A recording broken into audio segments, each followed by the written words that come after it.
লাল পাহাড়ির দেশে যা, রাঙা মাটির দেশে যা, হিতে তোকে মানাইছে না রে।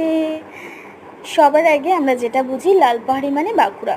লাইফে প্রথমবার বাঁকুড়ায় গেছি, এবং বাঁকুড়ায় গেছি পাহাড়ে যাব না সেটা কি কখনো হয়?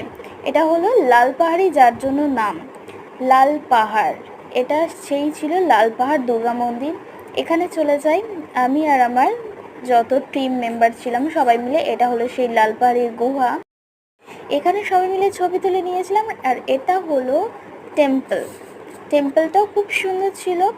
আর এখান থেকে দেখো ঝর্ণা থেকে জল পড়ছে, সেই জায়গাটায় কয়েকটা ছবি তুলে নিয়েছিলাম। প্রত্যেকটা ইউনিক জায়গায় ঘুরেছিলাম। কিছুটা ভিডিওর মাধ্যমে শেয়ার করলাম, আর কিছুটা এভাবে ছবির মাধ্যমে শেয়ার করলাম। অবশ্যই তোমরা কমেন্ট করে জানিও তোমাদের কোন জায়গাটা ভাল লেগেছে সব থেকে বেশি। এটা ছিল একটা রিসর্টে বসেই দোল খাচ্ছি, ছবিটা তুলেছিলাম। তোমরা কে কে লালপাড়ি গেছো প্লিজ কমেন্ট